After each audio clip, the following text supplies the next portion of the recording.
Hello and welcome back to Podcasting's Praxes. I'm David, my pronouns are he and him. I'm James, my pronouns are they and them. I'm Jamie, my pronouns are he and him. I'm Rob, mine are he and him. And I'm Alistair, my pronouns are also he and him. It's nearly Christmas, so hooray, we made it. Yeah. And that means it's Happy awards Winterfall time. to all of you. Yeah. A Merry Festivus to you too. It's What was it's the Christmas festival that fucking Control or Delete dipshit tried to make up? Oh, I don't Well, know. guess Did it have a gamer I'm log going in to have it? to Google that now. Yeah. It was How fucking is the dreadful. Control Delete wiki, Alistair? No. It's not going to be as good as the Inspector Gadget wiki, let's be real. Nothing's ever going to be as good as the Inspector Gadget wiki. That's, Oh, do you know what we should have called that episode? Wiki Wild Wild West. Somebody get me a time machine. Okay, so I can't see that the alternative Christmas that Jamie is alluding to, but I did find this. Uh-oh. All visual cues on them. Yeah. 2006 called. It features the Control Del woman in a skimpy Santa outfit, and I'm just going to show this masterpiece of artwork to my partner, who isn't an actual artist, and is now making a face like she's going to disembowel me. That guy makes money, you know. Tim Buckley made a lot of money from Control Alt Delete as the sad thing. What kind of face is she making? Is it B to the power U? It's certainly not XD. I'll tell you that much. Yeah, you got Tim Buckley in the foreground of the image, and the lady I don't know her name is saying ahem, and then he says 1 sec, boss fight, while he's gaming on his Xbox controller or whatever. Yeah, with his tongue out of his mouth, as people are wont to do. What year was this from? Because it's incredible. 2006. Restraint. Is that before or after Portal? Because if it's after, it's incredible restraint not to reference the fucking cake. I think that's after, for sure. Portal was released in 2007. Was it? Jesus. Yeah. Oh, I Either found the it on orange regular box. Wikipedia. His Christmas holiday was Winter Enemus, Oh, shit. Oh my god. Oh, no, I remember this now. and it was described by after the Boston Phoenix as an obnoxious gamer holiday. And he was right. I mean, to say- presumably the whole gambit of the webcomic was obviously a loss leader to set that up. You know, like, ever since we discovered the Inspector Gadget wiki and all the other ones, you know, like, regular Wikipedia just doesn't hit hard enough for me anymore. Like, I'm into much darker wikis now. Okay, but they had the facts, and the fucking Control Alt Delete wiki didn't. So give James Whaley £5. Shan't. Jimmy Wales give me £5 for the Patreon. David, I think that lost joke gave me a migraine, you motherfucker. Good. Anyway, I didn't actually even pick up on that because I'm too busy eating beans. It's often harder on a podcaster. Right, shall we Coming to you move live on? from the trash can fire. It's Jamie. Yeah. Anyway, I do let's at least heal and like move that on you've and transitioned get to to... like, quiet food. So hang on, David. If we're doing, if this is like, if it's a Merry Festivus, is this episode technically the airing of grievances? I don't know. Well, it's the end. which year episode episode, is so it? yes, it is. No, the airing of grievances is on the Q&A episode, which you can find You there, on New boy? Year's Is Day everyone on the airing their Patreon. beefs?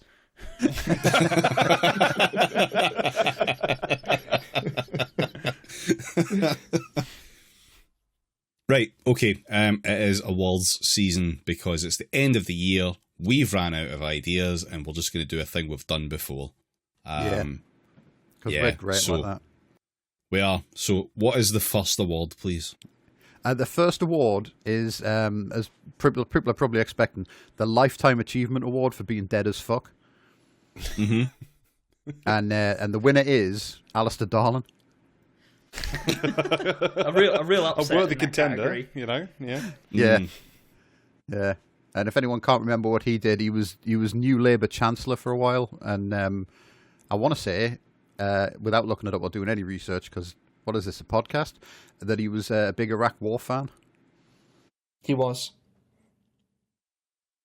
Almost There you go. I mean, honestly, he's dead. You can say whatever the fuck you want here. That's true, actually. Like, so maybe he was against the Iraq War, and it just took the guy that did Robin Cook a lot longer to find him. It took the guiding light of the laugh to get his change his mind. Alistair Darling studiously avoiding going up, like, forlorn mountain paths and, just doing everything he can to put, like the security services wait around every corner and he's just like, oh, that looks like a dark basement, not going down there. Yeah, love it. Yeah. So the second award is the Henry's Dead LOL Award for most damage to public discourse. Nice. And the first contender is Elon Musk. James, would you like to fill us in on what this fucking prick's been up to? Yeah, so just to be clear, this is for damage to public discourse, because there's a lot to Musk, and we could be here a while talking about it all. But just within the confines of damage he's done to public discourse, I think he's a worthy contender. And I know everyone's sitting there going, this is going to be about Twitter. And yes, it is. We'll get to that. But it's not just Twitter. It's not just about the damage to, like, the social electronic infrastructure. Let's start with another kind of infrastructure. You nearly said Town Square. That comes later, David. That comes later. Let's start with Starlink. Followed by a basement. So yeah, let's start with Starlink, because Musk owns Starlink, and Starlink, for those of you who have somehow missed it, is a satellite network providing internet access supposedly to the entire globe, and also locking us into Kepler syndrome for the... was it Kepler or Kessler? Shit. Kessler. Thank you very much. Also locking us into Kessler syndrome for the foreseeable future. The thing about Starlink, right, and why it counts as damage to public discourse is what Musk is doing with this is kind of insidious, and everyone's been missing it. What Musk is essentially doing, and what he's made a serious bid for, and why, SpaceX and, like, associated companies are worth so much money, is that Musk is essentially attempting to replace the basic infrastructure of the internet for international communications. He's attempting to own that. People make a lot of, like, song and dance about how Amazon basically owns the internet because they run all the servers, etc. But Musk's going one step further and trying to basically buy the grease for connections between all the servers and our home PCs. And for now, this seems like a bit far-fetched because it's all running on cables. It should all be fine. Don't see what the issue is. Except little by little, Starlink is becoming more and more ubiquitous and just, ever-present, especially in areas where the internet is newly being established, such as in the third world, and also during times of internet outage. What's been happening is that places have been losing internet access, and then they've been replaced at expense with Starlink access. And this is all fine and good, except he does literally to political dictates and whatever seems interesting to him, particularly in the Middle East. Also, hilariously, during the war in Ukraine, where he Ukraine wanted to do a counteroffensive against Russia, and Musk just decided not to turn on Starlink for them to do all their coordination through it, meaning that assault that Ukraine had planned was a failure and couldn't go ahead because they couldn't actually communicate using Starlink, because Starlink was the backbone of their long-range communications. And 10 minutes in, but at the first let them fight. It's what if you gave the whole world one 56K6 modem, and then you put the world's biggest dipshit in the world in charge, and he could also switch it off at his pleasure? It's just a really good and solid way of running a railroad. That's just internet access when your dad lived in the house, do you know what I mean? In the 90s. Yeah, I'm beset by a fickle, capricious, Jovian dickhead. Yeah. And so this is like the start of it. So damage to public discourse. How's this for one? We're heading towards a future where Elon Musk can potentially choose to switch off the internet or control how the internet flows for a large portion of the human race. So that's his opening gambit. But then we get onto what he's also been doing in the public sphere, where he has been increasingly platforming fascists and like normalizing them, giving them credence. He has been bigging up people like Alex Jones and Andrew Tate and a whole bunch of others. And a bunch of other thinkers like Capta too. Yeah, like he has Ian been Miles Chong. Yep. I mean, we could be here all night talking about all the assholes that he has been both interacting with and profiling and like lending spotlight to. But he's also been doing it for child abusers. Let's be real. There's been people who have been brought up on child abuse charges who Elon Musk has been profiling beforehand. And I'm not even talking about the Epsteins who he was famously, photographed alongside. And this kind of leads to the larger part of it, which is he's been normalizing it. This has included, people were posting, without getting really grim about it, people were posting child abuse material to, Elon Musk's social media platform. And, they were banned by the automatic system because, you don't get to post that stuff. And he unbanned them. He said that, it's fine. It was for raising awareness that this abuse was taking place.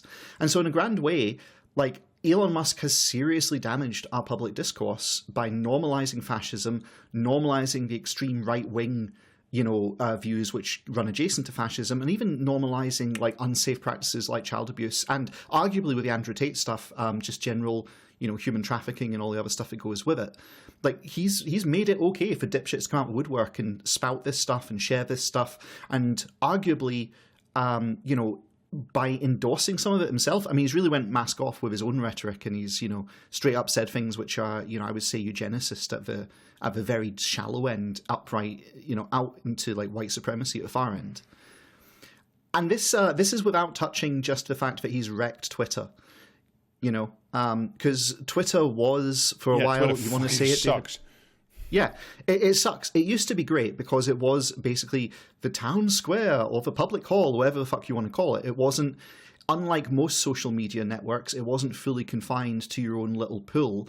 It was there was this great sea out there where you could hear all sorts of random shit. And when it was well policed, when it was frequently dredged, when the worst was kept away to the margins, it wasn't too bad. But he's done everything he possibly can to monetize that area and to make it that money and not even clout in the organic sense, but astro clout, if you will, astroturfed clout, dominates narratives now. How's that going? Really poorly for him, for what it's worth. We can talk more about Elon Musk in another category later, but just in terms of damage to public discourse, I think he deserves it for what he's done to the actual internet, and is in the process of doing to it, what he's done to the ability to talk and communicate on the internet in a major social media network. And by the way, as part of that, we should probably also mention the whole thing about the loss of context and trustworthiness, to the extent that now conspiracy theories run wild on Twitter in a way they never used to. There's been academic research done on this, and the prevalence of just not just non-news or mistakes, but straight up propaganda, misinformation is second only to WhatsApp at this point, whereas it used to be quite good about it. And then that's before we then get into is the normalization of just absolutely horrendous cuntish viewpoints. And, I honestly think Elon Musk has done more to damage the socio-political fabric of if I say the online, West, I don't mean it as hyperbole. I think he really has fucked it quite badly in a way that Zuckerberg and all the rest of them only wish they could.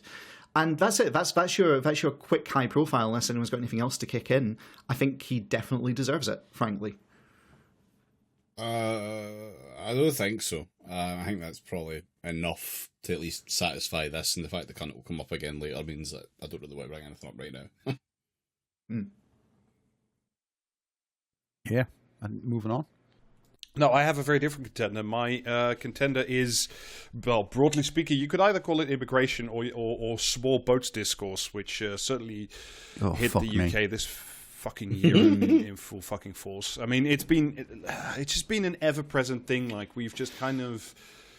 We've dehumanized migrants, obviously, over the years until they're scarcely human anymore, and now we've just transferred them into quite literal objects that we don't no longer have to think about the people in them. It's just the boats that need to be stopped. It's been a truly revolting year, of course, not helped along by, I don't know, a parade of one Home Secretary worse than the other, who's just been fucking cuntish throughout. Some particular highlights this year that have just made like the discourse and life in Britain much more poisonous than it's ever been, I think. That was, of course, Small Boats Week, which hit the UK this summer. It was a week-long communication program from the Conservative government to say, look, small boats, there's an election coming and we're getting a bit worried, so we want to kick some more migrants to death and maybe drown them. Among the highlights of that particular week was saying that, immigration lawyers were using every trick and tactic to make sure that their, clients didn't get caned out of the country for no good fucking reason. Fucking lawyers, like. Yeah, I mean, and, suggesting in Parliament several times that immigration lawyers who, defend their clients should now also be guilty of, I don't know, betraying the blood and soil culture of Britain, I guess. I love that, there is, of course... the government's approach to the legal system is now like when you used to play StarCraft in college. Do you know what I mean? It's like, oh no, you're not doing it right. I told you to wait 10 minutes before you attacked or something like that. Like, oh, it's cheesy. I was going to say 15-minute no attack rule. Yeah.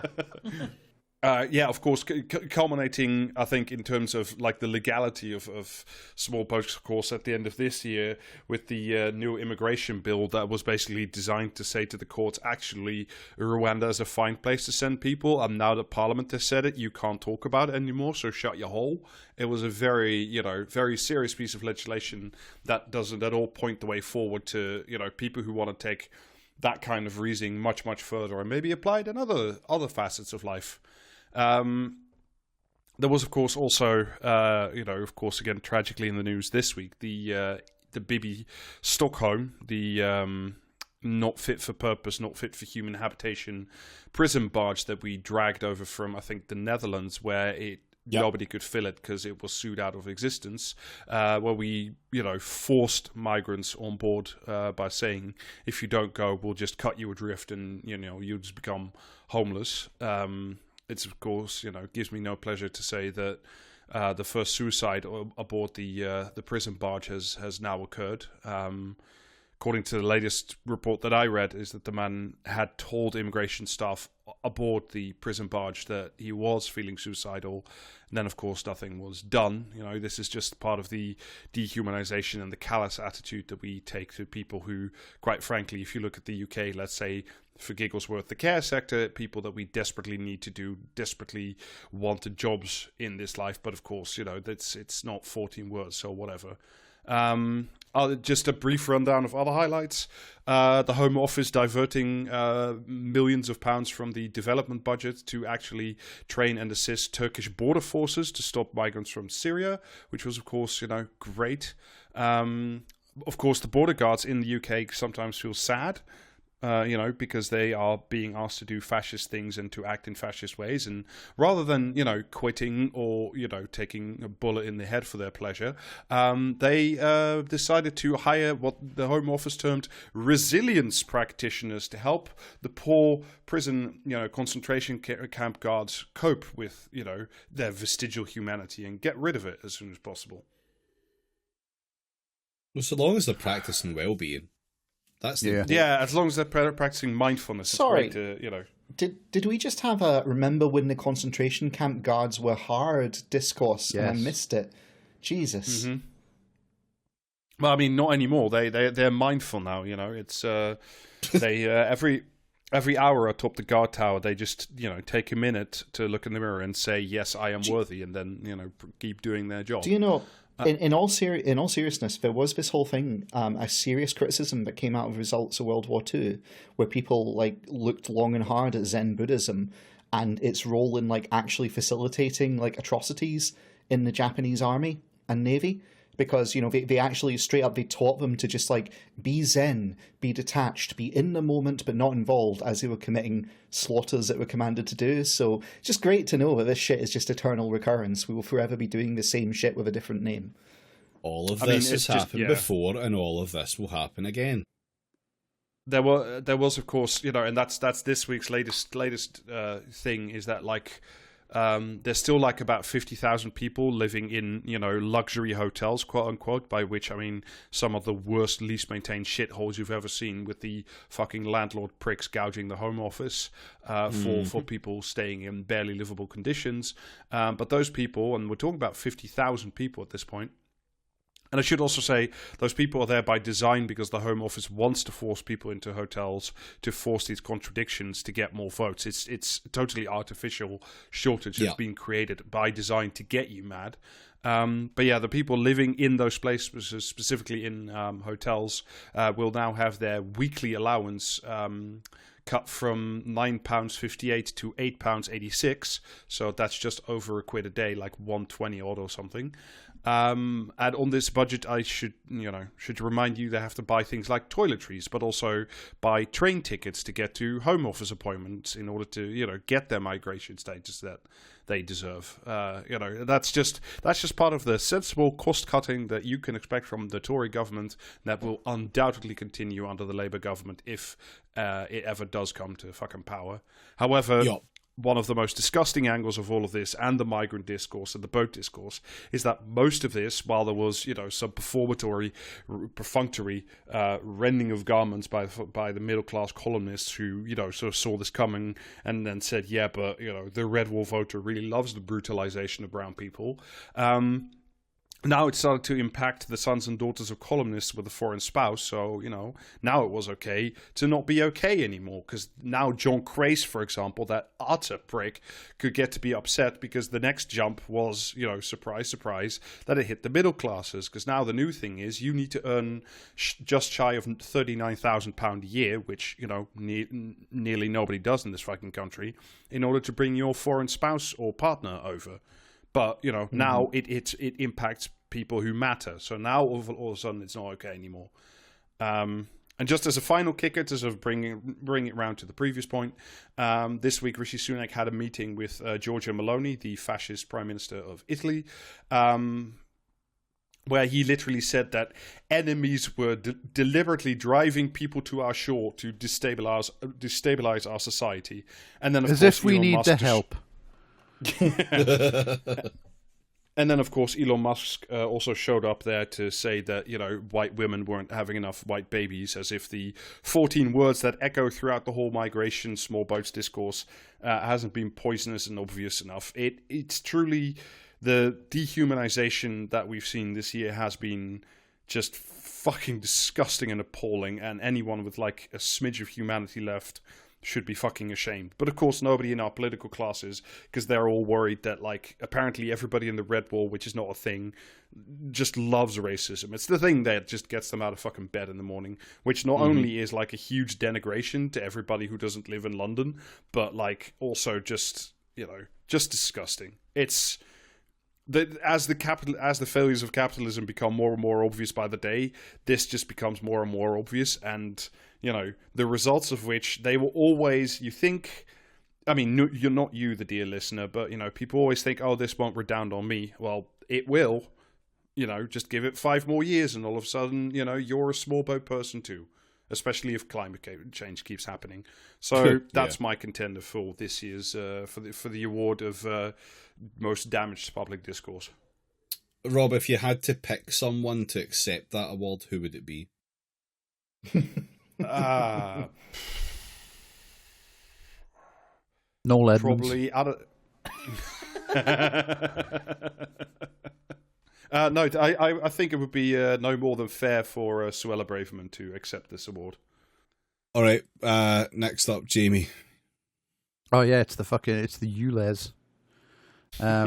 Which I mean, this is going to be a fairly short one, but it's a sinister, evil scheme plotted by like fucking Sadiq Khan, the like Muslim overlord of like Londonistan. Yep. And the plan is you have to live in a 15-minute city forever. And if they catch you outside, then like you get shot with like woke ray guns that make you like gay people or something. It's just, honestly, it's like everything your dad's ever complained about on Facebook, just all mashed together. Basically because ULEZ is fun. Yeah, they won on masks and like COVID fucking precautions and stuff, and but didn't want to give up having something like insane to bitch about. So they eventually stopped bitching about people wearing masks like 2 years after they won that argument, and now have moved on to like, if you don't allow cars everywhere, if you don't allow a car into your living room, you're literally a fucking communist and should be like herded into the sea. If you don't allow a car in your living room, I'm going to do a stochastic terrorism. Yeah. Yeah. But yeah, so the 15-minute city thing is... You wouldn't allow a car. The 15-minute city thing is the idea that like city should be walkable. Have I got that right? Yeah. It's all the amenities. That, like, your work and your basic amenities should be within 15 minutes of each walk or public transport. But like, I think that's it. Yeah. But some dipshit who was probably your dad specifically, so go and yell at him. But like some dipshit decided that what it meant was if you went more than 15 minutes from your home, then like fucking RoboCop would come after you while riding on an E239 and just like shred your entire like fucking family as they try to drive for freedom. Which is obviously plays great to like British dads because they all like imagine themselves like in their little fucking like SUV jumping over the barbed wire like Steve McQueen in The Great Escape. You know what I mean? Like when in actual fact, like all it is like, well, what if we pedestrianise the town centre? Which is, you know, the worst, like a crime against God in the eyes of these idiots. And it's fucking everywhere. It's all conspiracy theories together now. You're going to be microchipped so they can microchipped through the vaccine so they can know when you've gone more than 15 minutes from your front door. That's what the 5G towers are for. The 5G towers are to turn they everyone, triangulate your zombies. position. Yeah, they triangulate your position with 3 5G towers, and that's why it's a 15-minute city. Yeah, or 5 3G towers that do the trick as well. Yeah, that one's more expensive to set up though. But yeah, and the latest like exciting development was that this story from Sky News: 2 men aged 60 and 61 arrested by counter-terror police over ULEZ camera explosion. Yeah, like I said, if you don't allow a car in your living room, I'm going to do a stochastic terrorism. But yeah, they're being held on suspicion of conspiracy to cause an explosion likely to endanger life or property. More like imprisoned for being legends. Yeah, one of them was also arrested on suspicion of criminal damage. But yeah, the camera was installed on the road on the 6th of December and was cut down later that day, 1.5 hours before it blew up. Christ. Yep. Which is honestly like something you would see in a fucking like in a Tom Clancy film to stress how evil the terrorists were. You know, they did a first strike on the helpless like ULEZ camera and then waited for like the ULEZ ambulance to arrive and then set off the secondary device. Just fuck it. Do you know what I mean? We live in a normal country, so I look forward to being like killed by a fucking hail of ball bearings as I exit the post office. Just because like there's a dropped curb there now or something like that, you know. 4 lanes. Just like a bunch of dads wearing balaclavas, like doing their broadcast from in front of like a giant flag featuring Jeremy Clarkson's head. Yeah. I can't wait till we get the fucking rebel songs that come off the back of this, you know. Like good old like IRA style rebel songs but about ULEZ. Like I'd love it. Yeah. Synthesizers and ukuleles for sure. Everyone like pledge your allegiance to continuity Top Gear.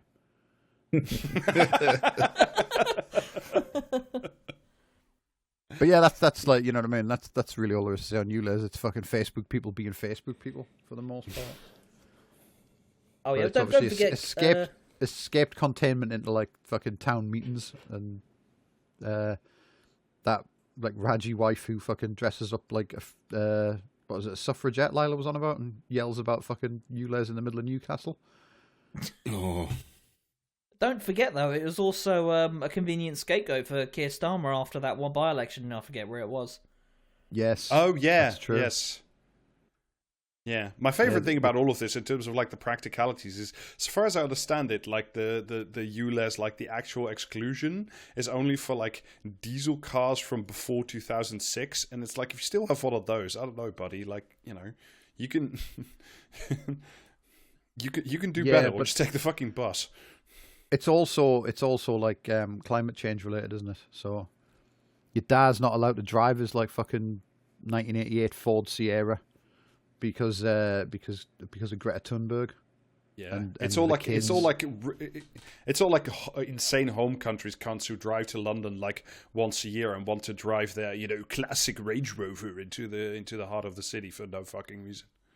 Yeah, because like if you're a person who actually has to work for a living, the idea of having to drive to London every day to do that job fills me with a level of existential dread I don't think I've had in a long time.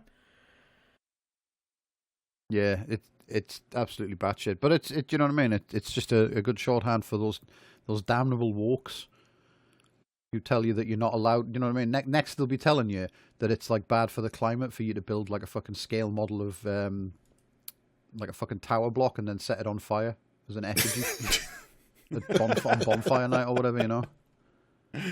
Well, hold on to your hat, Jamie, because I've got an article here for you. All right, so what's next? Next up is the handle of the butter knife of fascist cut through in the form of cenotaph discourse, assisted mainly by Suella Braverman. No, returning champion. You buy one, you get one free. I said you buy one. For fuck's sake. All stand for the national anthem.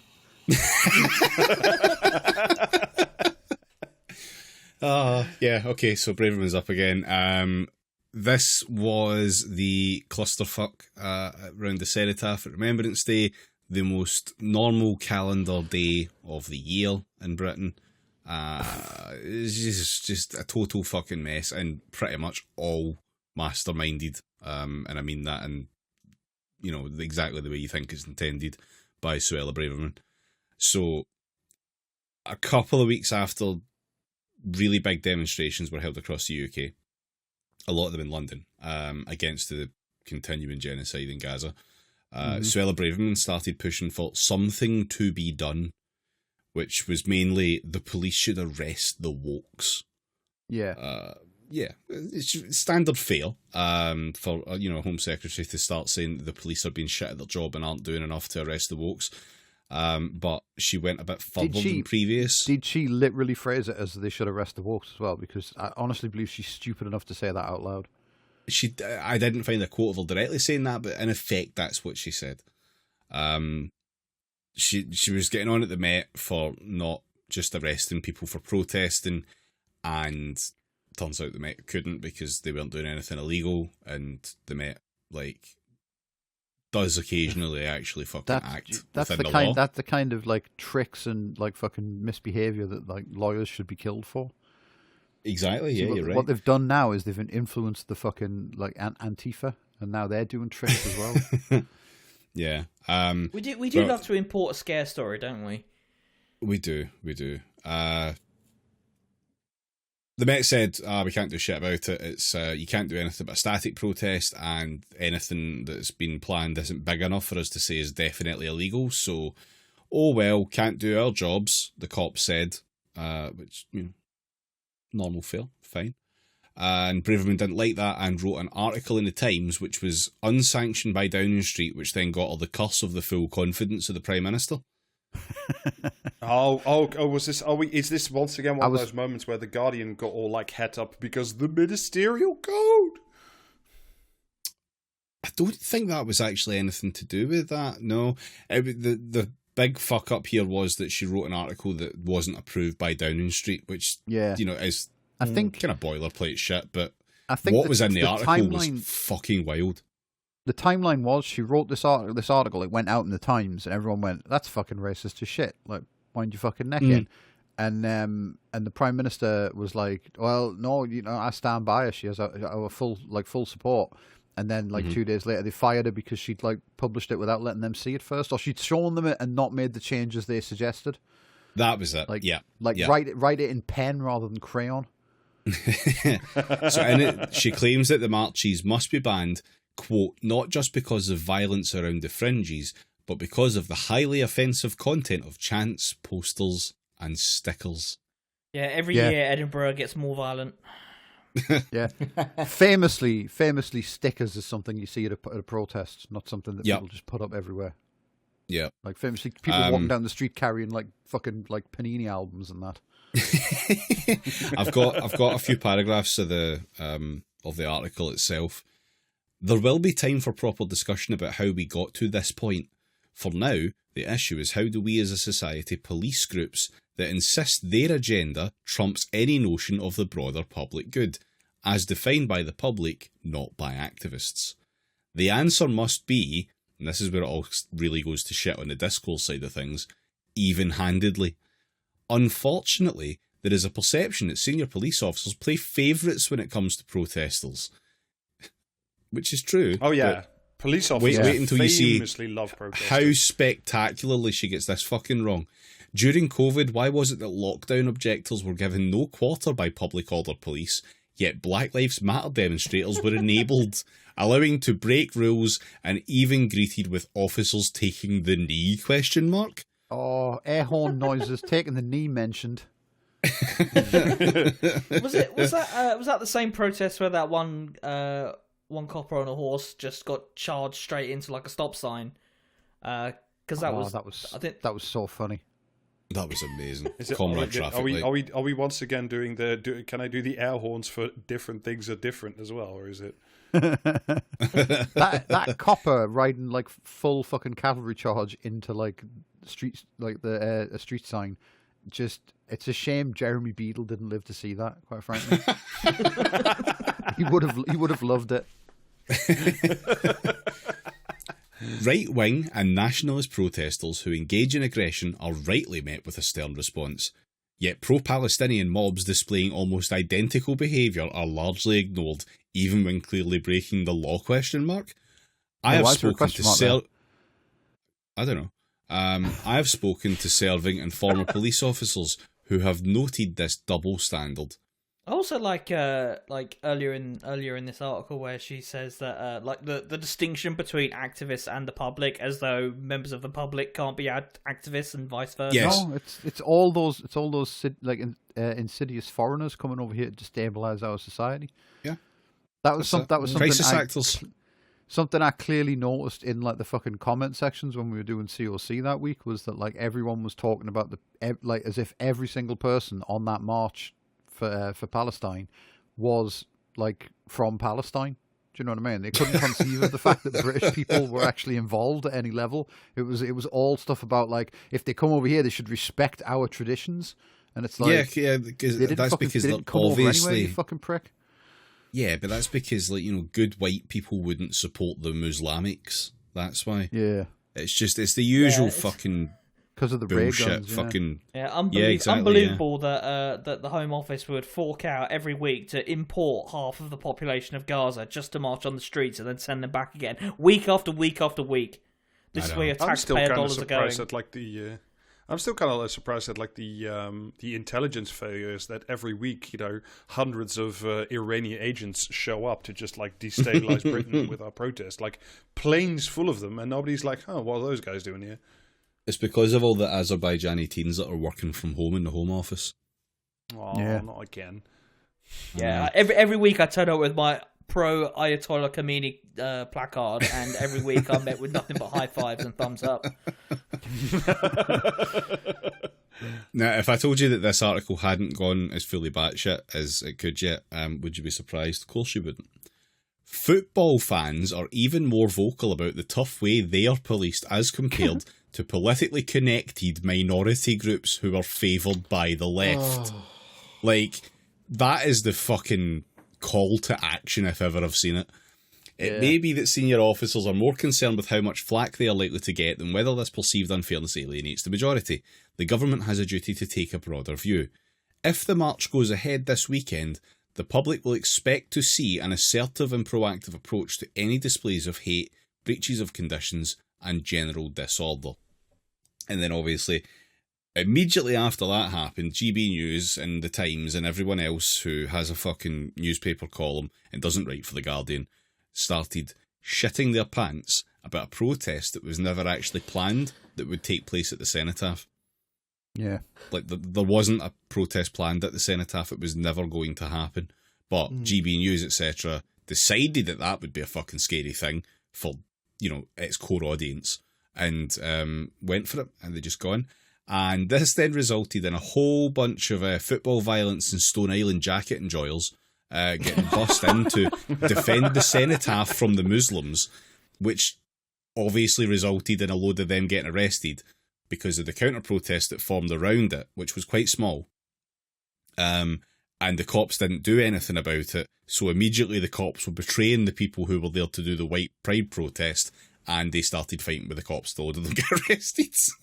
Like, the most amazing fucking self-fulfilling prophecy that's ever been seen on fucking British soil.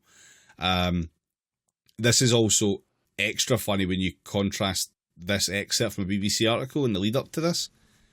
Other security measures announced by the Met include an exclusion zone using metal barriers around Whitehall and Parliament, and the US and Israeli embassies, as well as a 24-hour police guard at the cenotaph.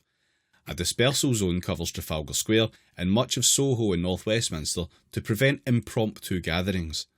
Police have also banned demonstrations at Waterloo, Charing Cross and Victoria train stations. And there are plans to prevent a, quote, convoy of cars carrying pro-Palestinian protesters, which is expected to arrive from elsewhere in the UK, reaching Jewish communities. No major protest is scheduled to take place on Remembrance Sunday, although the policing operation will continue with some 1,375 officers deployed amid commemoration events in the capital. Like, it is all fucking laid out perfectly right there at the end in the small print. None of this is actually real, but here's a bunch of fucking shit we're going to tell you to make you panic. It could be real. You What if fash it was cunts. real? Yeah, It's this just so this good. last paragraph could go at the start of the article and just, like, Yeah. continue with the rest of it, prefaced with, but still. Yeah. Yeah. If I was a conspiratorially minded fascist, I would just be screaming deep state at articles like this, because that is one of the best honeypots that you could fucking craft if you did that intentionally.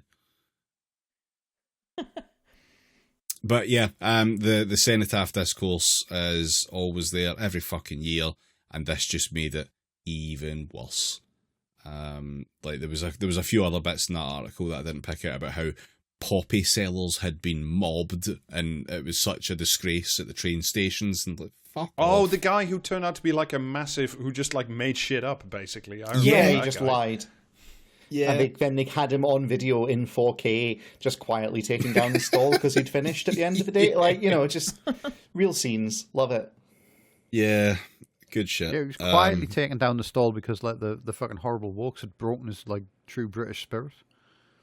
Aye, that's it, aye. He didn't personally die in World War II to see all that blue hair. Yeah.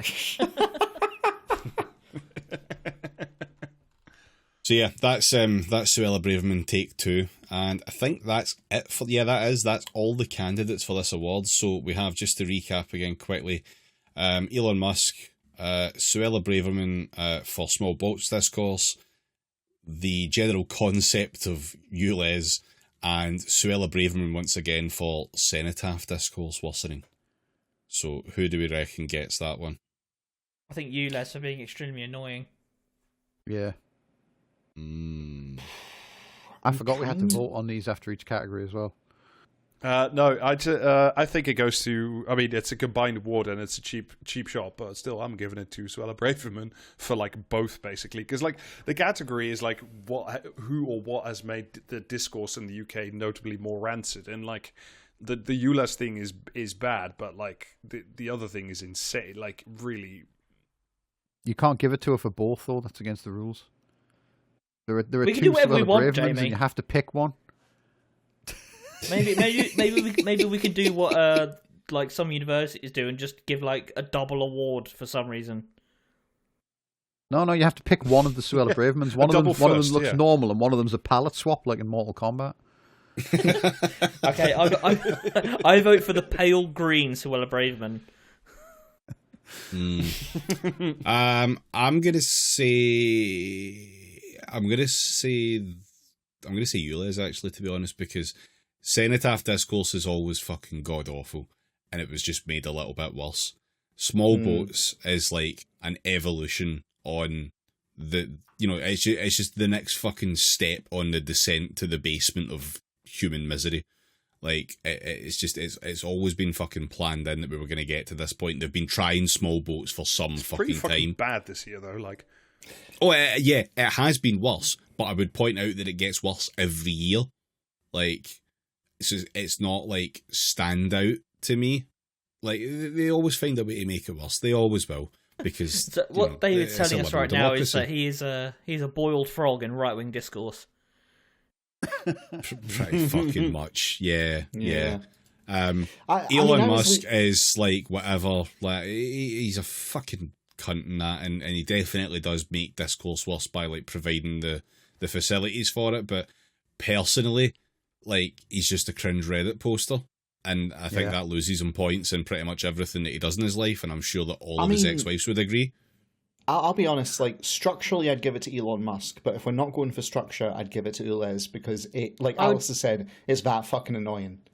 I would not give it to Elon Musk purely on principle, because, like, he would be annoyed. You do not have to hand it to him. Yeah, exactly. Yeah. Ulez is like, at least it's funny. I politically switch my vote so I can belong with the cool kids. That's important to me. No. At an emotional level. Fuck you. Yeah, Ulez is funny at least, in that it does just act as a fucking containment pod for every conspiracy at once. It's funny because it's got Pete and Baz out doing terrorisms. Yeah, also that. Yeah. That is very true, yeah. Terrorism brackets funny. You're not allowed to switch your vote to Ulez. You're not allowed to immigrate into Ulez. You should be quite comfortable in your small boat's country there. Yeah. You're also not allowed to walk more than 15 minutes away from Ulez or we shoot you. Yeah. Okay, right. That'll do it for that award then. Fuck you to all the contestants. And next up's the Paul Mason Sad Trombone Award for least relevance. Yep. And we kick that off with American presidential politics. Yeah, because like I just literally thought of it like minutes before recording. It's I barely remember. It's just because I literally just remembered it. Is because it's almost American primary season, like presidential primary season, and nobody gives a shit. No, but it's like, because I say this because like the award is for least relevant is like it's going to be withering skeleton 1 versus insane. Well, I mean, Trump's not a skeleton; he's a very round boy. Too. But like, yeah, but pretty much, it's like two dead brains colliding into each other, and it's a good thing they're all going to be in charge of the world's nuclear superpower. It's a great thing. There was, of course, the momentary frisson provided this year, where everybody in the press really seriously told me that what's his face again? The fucking idiot. Ron DeSantis was going to be as serious. I was going to say, you're going to have to narrow that way down. Yeah, no, like everybody in the press is like, oh, Ron DeSantis, he's like Trump without the Trump. And then everybody heard him speak for 2 seconds. It was like, no, it's massive dipshit. Nope, out, bye. So, that was kind of that. So that's my first contender, because it's so utterly like, is that still a thing? Question mark. Yeah, he just fell off. He just disappeared, didn't he? Just vanished into presumably like a Florida sinkhole. Because it turns out that like when he opened his mouth and he started talking to people, he turned out to be like appalling at a level that nobody was able to stomach. Yeah. Also, like, he's still technically going, but he just doesn't have the joie de vivre of Trump. No, he doesn't. He just doesn't. He doesn't. Yeah. Or like that Kennedy failed child. Oh, fucking hell, yeah. Oh, yeah. Remember him? Yeah. What are Lee Harvey Oswald's grandkids up to?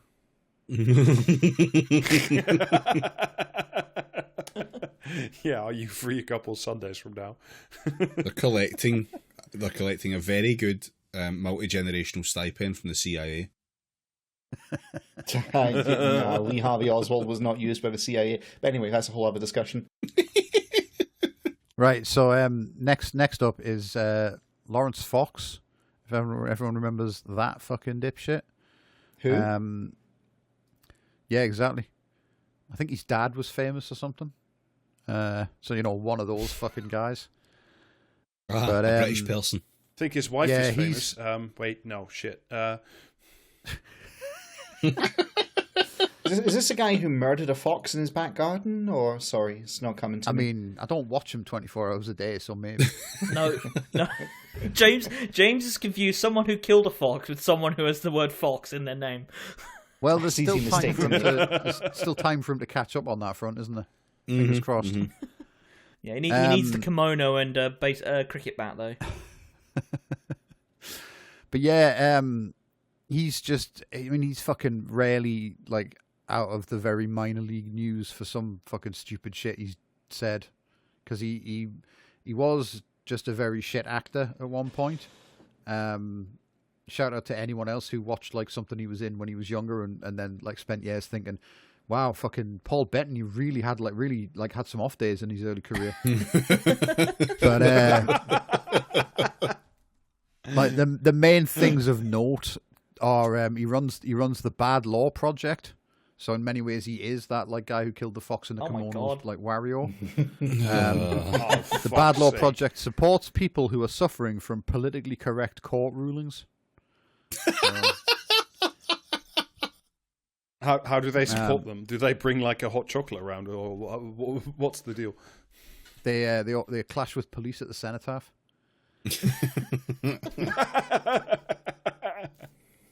But yeah, he got. I don't think he was actually an employee of GB News. He was just a guest, wasn't he? But he got like everyone involved fired when he made an appearance on. I want to say on, was it Dan Wooten's show? I think Dan he did some Wooten. weird shit there. Yeah, but like imagine being that much of a black hole of like career destruction. Yeah. So like quoting Sky News here. I'm going to take you all down like I did my fucking marriage. The actor turned political activist asked viewers to show me a single self-respecting man that would like to climb into bed with that woman ever, about political correspondent Anna Evans. Who'd want to shag that, he added. And they got into like classy very guy. serious trouble. They got into very serious trouble for that. Specifically, not any of the other shit that either him or Dan Wooten have said or done, but that specifically was the straw that brought the camel's back. Yeah, Dan Wooten got in trouble here because he specifically didn't say anything to be like, yeah, that's kind of fucked up that you're saying these things, and like laughing along. Well, I mean, like the thing is, if literally any one of these dipshits ever went like, whoa, we've gone a bit far there, mate, to anyone else, the whole house of cards would like immediately combust. So. Wait, I've not been wearing clothes this whole time. What the fuck? Yeah. But the main highlight of this dipshit is his libel trial, which I think has finished, but I don't know if we've heard a verdict about it yet. But in 2020, I think it was, in October, he made a tweet. In 2020, he had like a big year of like climate denial. Obviously, he's one of those guys, I'm pretty sure, but he turned up somewhere like at some event wearing a T-shirt that said "No vaccine required. I have an immune system," and then caught COVID, which was like a personal fuck you from God, as far as I'm concerned. But yeah, in October of 2020, he called for a boycott of Sainsbury's because they supported Black History Month. Oh yes, and when there was 3 people, two of whom were gay men, called him racist. He replied that they were all paedophiles. Because obviously that's like that's not a loaded thing at all, like to accuse a gay man of being. Especially when you hang out with the kind of dipshits he hangs out with, who are all big into the groomers, like fucking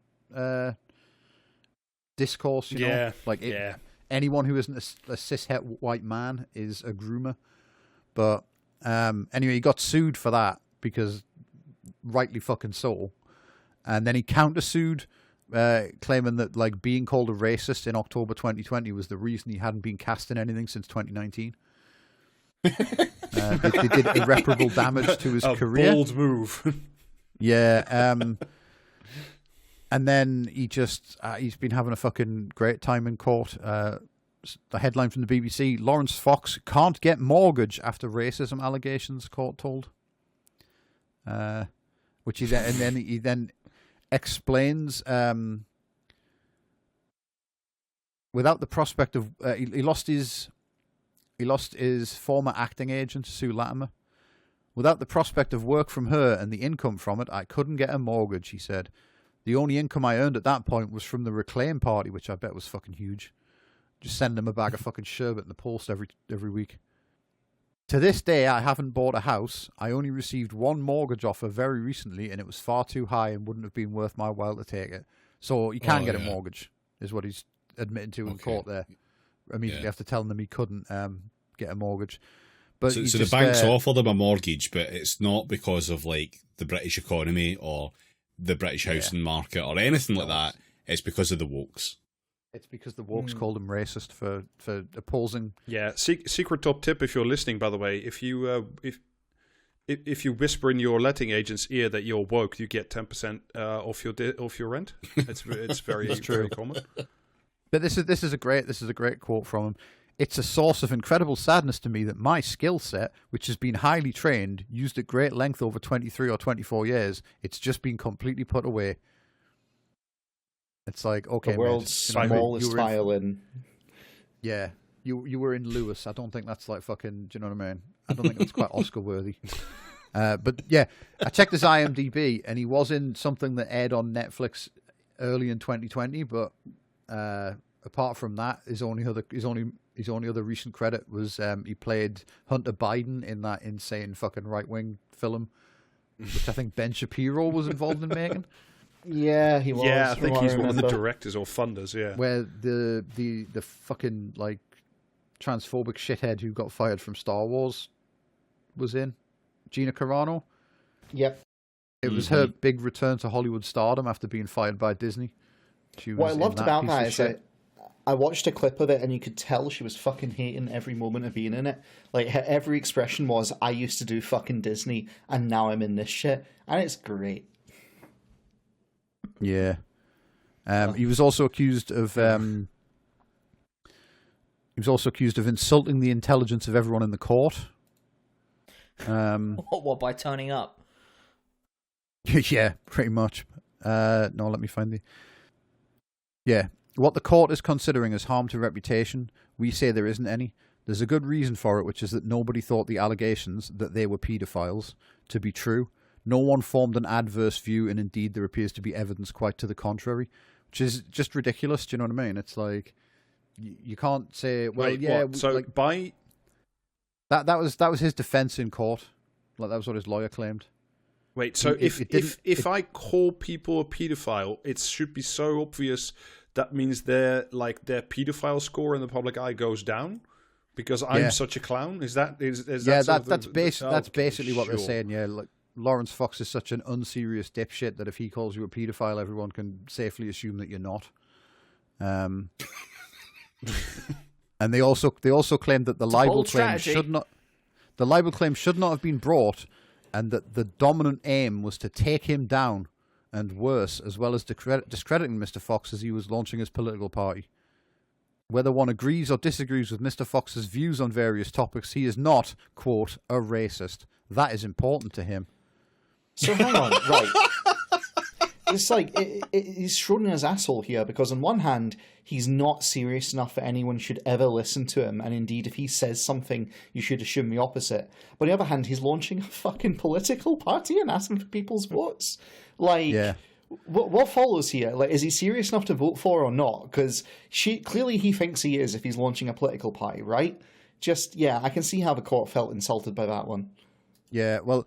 His lawyer also said nothing in his initial message about Sainsbury's would lead anyone to the honest opinion that he was a racist. It's like, no, he only said like you should boycott them for supporting Black History Month. What's racist about that? Who could possibly make that fucking insane leap? Lorna Skinner, KC, representing the people who he called paedophiles, said in written submissions that Fox's explanations of what he meant in his social media posts ranged from the nonsensical to the incredible, revealing a level of arrogance that is frankly insulting to the intelligence of everyone present at the trial. Jesus Christ, that goes hard. She earlier described the former GB News presenter as unequivocally racist, describing his evidence throughout the trial as lacking honesty and consistency. Yeah, he's just, do you know what I mean? He's done that classic thing where he, like the fucking the rich little nepo baby who's never been like pulled up for anything in their entire life, and then they finally have to like explain themselves in a court, and they just like flail around like running from explanation to explanation, depending on what they think will work in the moment, which is famously a thing that courts love. Courts go absolutely fucking wild with delight when you change your story constantly. Whenever someone points out what's wrong with it. Love to sovereign citizen my way through the consequences of my own actions. Oh, I mean, he hasn't tried that yet, but I wouldn't put it past him. But yeah, we're waiting to hear about what the outcome there was, with whether. I mean, there's 12 days left. He could potentially like get the result and do a sovereign citizen over it within the next 12 days. So why not? Yeah. There's also there was that video that he posted himself, because anytime he posts a video himself, you know, it's always like a good idea TM of him and the cops in his house, and they turned up to question him about shit he'd been saying about you, Les. Yeah, I'd forgotten about that. But yeah, the man's got crossover appeal. Yeah. Yeah, that was like that. I think that was another thing that was irreparably damaging his career that had already been over for 2 years at that point. I think because of the cops arriving in his house, they wouldn't cast him in the Hunter Biden sequel. If anything, that'd make him a better candidate. Yeah, I was going to say, yeah, a real method actor to like get the cops called on you constantly. Hunter Biden with a vengeance. One last quote from the fucking from the trial. He gave long rambling answers regarding the context of those tweets and refused to accept that in the absence of that context his meaning could be misunderstood. It is notable that the more egregious examples of Mr. Fox's racism are also the most recent, which reveals a trend over time in which Mr. Fox becomes increasingly emboldened to speak his mind. The actor has made a number of highly controversial statements about race. If and to the extent that Mr. Fox has been harmed in his reputation, it is his own conduct and not the claimant's comments on it that caused that harm. So yeah, the court have absolutely like got his fucking number there, which is just more like lawyer trickery that we should be wary of. He's been framed by the deep state for opposing fucking speed cameras or whatever. Oh dear. Okay, I think that'll probably do us on that. On that fucking yeah, that's more than anyone else has spoken about him all year. I'm pretty sure. I mean, you're making a compelling case for him being totally irrelevant, Jamie, because I was bored after the first 10 seconds of that. Yeah. Jesus Christ. No, you've inadvertently removed him from this category by talking about him for too long. All right, will someone do a quick one then? Go. I've got a quick one for you. Go on. So the next entry from me is the Liberal Democrats. Dem libs. Dem libs. Yeah, they're back. Which I've noted their most notable policy of 2023 is the Dem libs policy, because I swear to God, like obviously, what comes through the mainstream media isn't a comprehensive like view of what is actually happening in the world and what various political actors are doing. However, there's not even much that's particular. Like, you get like a news article about some political entity, whether it's like Jeremy Corbyn, whatever, just to like point and laugh, whether it's from the Mail, Express, Times, whatever. There's so little that comes up that it is actually genuinely astonishing that one of the most interesting things I found about the Lib Dems in the Times was just a little header for one of their articles that reads, "Voters will notice the Liberal Democrats exist and will form a view of Ed Davey." Shoot for the stars. I love how it's like Keir Starmer, he can hold a meeting, he can draft a memo. The Lib Dems, they exist. It's like, you know. I mean, Ed Davey, visible. Basically what I was doing was I was just seeing what, just sort of to try and get a gist of what each of the standard newspapers are putting out about the Lib Dems, and at one point I was seeing what the Daily Mail had to say, and their Liberal Democrat section on their website is helpfully titled "Liberal Democrats News, Policies, and Vince Cable Updates." That's so good. That's excellent. I love that. That is so spectacular. Fucking smash hits. Another post from your boy Vince Cable. There was probably the most notable thing that's happened in the last year. I mean, like they won like a by-election, which was like it was a 19,000 Conservative majority, but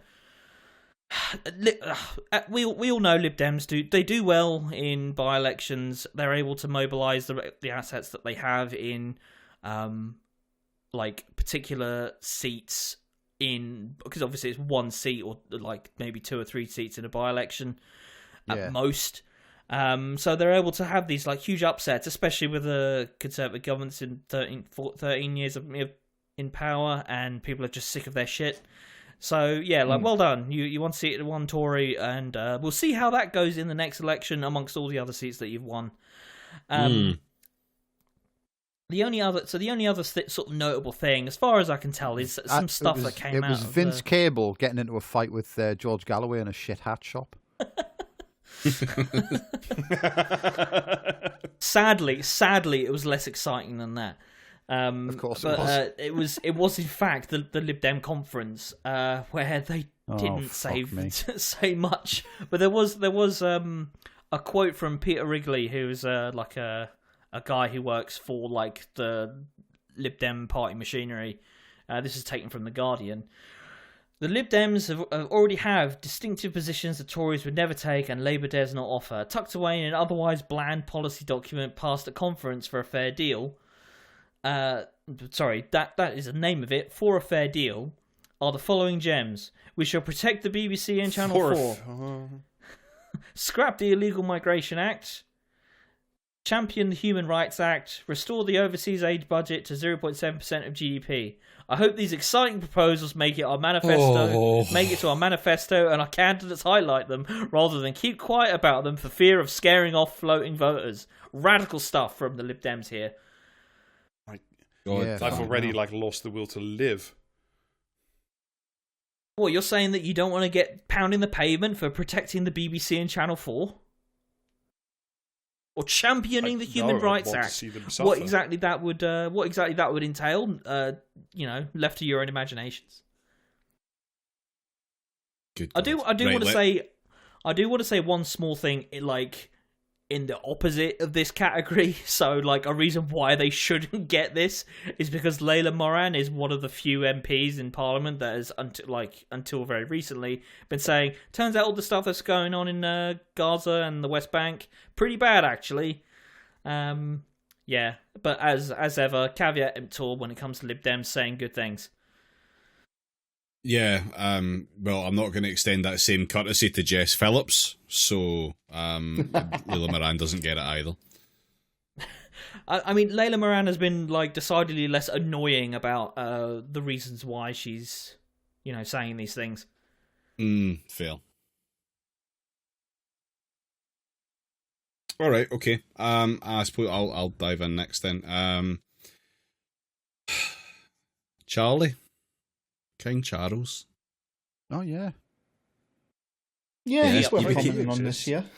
Yeah, he became king this year. Does anyone even remember it? Because I genuinely thought it was last year. I genuinely thought that was an event of 2022. I genuinely did the coronation was you sure? This year, but he became king as soon as the Queen died. Right? Yeah, that's how it worked. The monarch particles fly immediately faster than the speed of light from the Queen to King Charles. Yeah. Famously, Terry Pratchett theorised a method of long-range instantaneous communication by torturing monarchs to near death. So, yeah, that's how it works. Yeah. We miss you, Terry. Literally all I remember about King Charles this year is everyone getting mad at Philip Schofield for not queuing properly at the Queen's funeral or something. Oh, yeah, that was a thing. Genuinely, the start of my notes about this say, I don't even know what to say about this. I got left this one. I did not fucking put my hand up quick enough when we were picking out like who talks about what in this fucking bit. Oh yeah, failed to touch your nose. Yep. Like there was a bank holiday, I guess. That's quite notable. Yeah. I mean, it's I it's remember a fairly thing relevant. he did this year. When he was at the climate summit, he wore that tie with the little Greek flags on it about the marbles, the algae marbles. yeah, that's Really is his That mother's caused- son. Yeah. Our Lib Dem King lives to reign supreme. Oh God. Like there was the bank holiday, fine. There was like some discourse around the coronation, but there really wasn't because it was too respectful for there to be discourse. There was that Bonaventure thing that came out in the Guardian a few weeks ago that people just realised is a thing and has been a thing for hundreds of fucking years. That's something. Oh, is that the I thing where guess. he's like stealing people's fucking houses or some shit? Yeah. He's like a necromancer for bank accounts.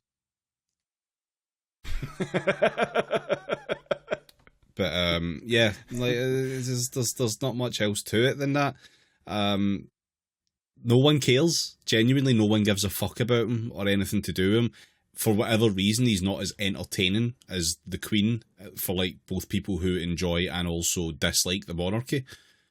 Like it was funnier when it was the Queen and we were doing like, oh, she's been dead since November 2021, which she was. Earlier than that, like. Well, 2020, Hashtag I can't Ricey fucking Gibble. remember. Yeah, fair. But like, only the most fucking like tedious cunts on the planet will hear the Queen and not immediately think, oh, that's somebody who's dead, because I genuinely forget that there is actually still a Queen at this point. Is there? Yeah, There is Camilla. She's yeah, the Queen. because Camilla Yeah. is now. Is she Queen? She's Queen, right? Yeah. She's Christ, the Queen. even we Yeah. can't remember this, and we're normally Exactly, that's what I mean. I need to remind myself of that fucking fact. It's just so, like, I just don't care in the slightest. It's so boring. And I think the only reason that he might manage to make the monarchy survive is because he's just that fucking boring that people will forget there is one. For the That most is a part. survival strategy, though. Like, genuinely, I mean, like, it's what he's good at. He's good at having fuck all positive written about him, so why not? So that's that. I will There's say also, as well, a necromancer for bank accounts is the most cynical way to describe the guy who works the defibrillator in the hospital.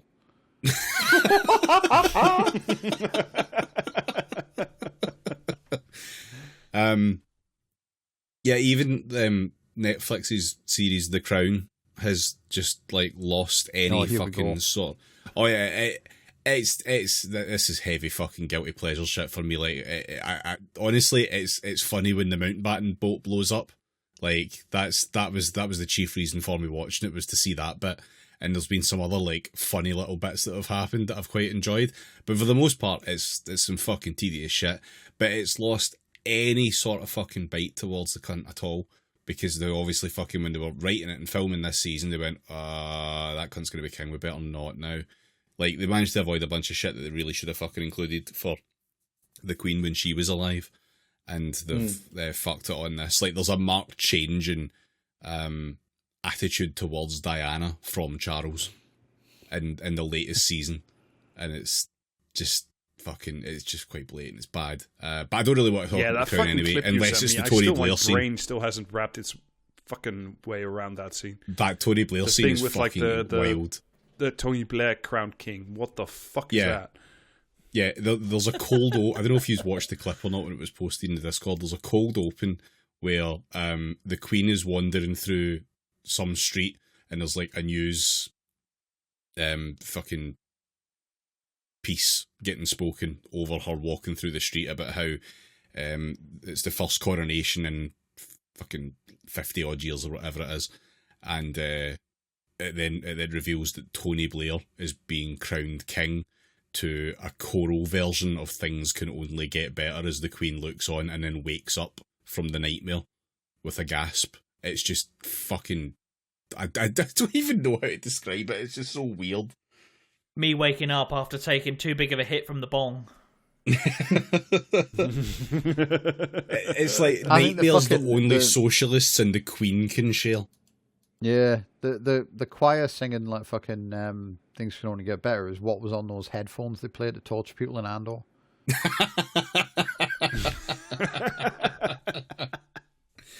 Oh, just such a fucking the weirdest cold open for a TV show I've ever seen. But yeah, other than that though, yeah, Charlie, irrelevant, pointless. Everyone forgets he even fucking exists, so that's why I think he qualifies for this award. Fair. Very fair. Would you like to hear about someone else who's completely irrelevant? Please. Would I? Yeah, go for it. Volodymyr Zelensky. Now, fuck off. Wait a minute, how did this US foreign policy get in here? well, this guy, like, here's the thing. In a nominal sense, he's probably a little more relevant than some of the ones we've discussed. But just in terms of falls from grace, in terms of reduction in relevancy, I think he's in with a running. So, this man started very I low. opened my recent issue of like Vogue, and he just wasn't in there anymore. And I was like, God, where's my Zelensky update, Mr. Vogue? Where's the T-shirt guy? So the absolute number of poor Masons for this guy are still relatively high, but in relative terms, substantially lower. Okay. Yeah, this is my pitch, because like we got to remember, this guy started as a fucking comedian. A comedian actor who, in 2015, became the star of a television series called Servant of the People, where he played a high school history teacher in his 30s who became president of Ukraine after a viral video showing him ranting about corruption, right? So he that was his gig. That's what he was doing. And then in 2018, his production company registered the name of a political party, Servant of the People, yeah? Which made people think, oh, is this actor who we all quite like, this comedian, is he going to run for president? And then initially they denied it, but that was a lie. And, you know, in October 2018, he was already a front runner in the polls after, you know, all this speculation, even without kind of actually launching. And then when he finally did, it was beautiful. They did like basically a public statement announcing his candidacy on a TV channel 1+1, which actually upstaged the then sitting president's New Year's Eve address. They said it was a technical glitch; it wasn't meant to upstage it, but it's total horseshit. Just this really slick campaign that was very light on substance, as it turned out, because you know his yeah, I know, yeah, right? just appearing on stage with the dog whistle and that's it. Well, he kind of did. Like, Alistair, the joke of the thing is, right, his campaign was almost entirely virtual. He did very little mainstream media engagement whatsoever. He mainly did social media channel appearances and YouTube clips. And then instead of campaign rallies, he did stand-up comedy routines across Ukraine. Now, I'm not saying that the content to of restore Ukrainian sanity. I mean, kind of, it was more along those lines, Rob, yeah. Like, it was all basically anti-corruption kind of shit. I mean, this is the thing, he styled himself as anti-establishment, anti-corruption, with a little bit of dog whistling, though they take pains to stress that he was never a populist, right? So that's how he kind of ran. He just ran like, I'm an outsider maverick candidate and I'm against corruption, which is really interesting because after he was later elected in 2021, you may remember the Pandora Papers, not the Panama Papers, the Pandora ones, because apparently these massive disclosures all have to start with a P. This revealed that Zelensky, his chief aide... Yeah, we all remember the piss tape. Hi. But yeah, I believe It's real. I mean, we will find out the way things are going. But yeah, these papers revealed that Zelensky, his chief aide, and the head of Ukrainian security services had a network of offshore companies in the British Virgin Islands, Cyprus, and Belize, including some that owned property in London that his family were getting kickbacks from. So, you know, that anti-corruption thing really working out well. But the way most people some people say stuff about power and corruption. I can't remember what though. I think the more power you have, the less corrupt you are. Something along those lines. Yeah, so something like that. So that was, you know, that's how he got his kind of start in politics. Then, of course, there's a slight problem in that when shit gets real, having a candidate who very clearly is just like, you know, an appearance of, you know, like this simulacra. A LARPer, yeah, he's a fucking LARPer, the LARPer president. And keep that in mind because this gets very interesting as this goes on. Fucking Russia, were doing a build up on the Ukrainian border. So this guy, what does he do? He starts talking about the need to do a preemptive engagement.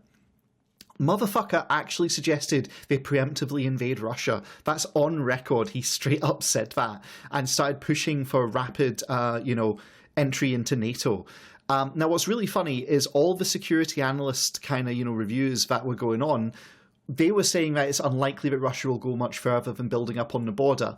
This changed after his statements, and the rest is kind of history, because Russia fucking invaded Ukraine.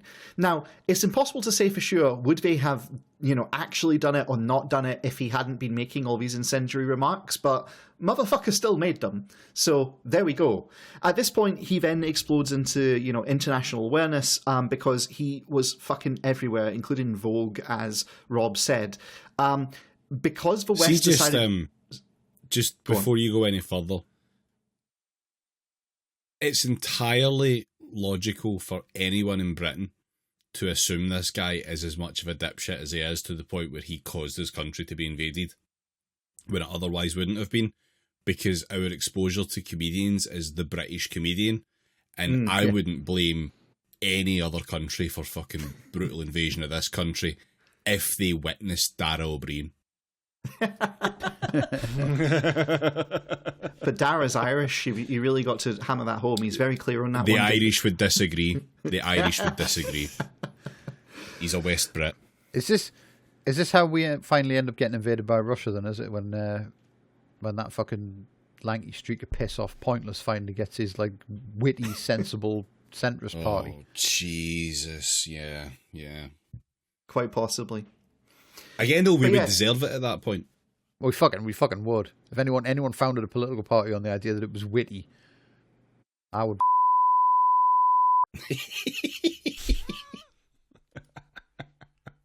That Richard Osman. That's the fucking prick. Noted crime author Richard Osman.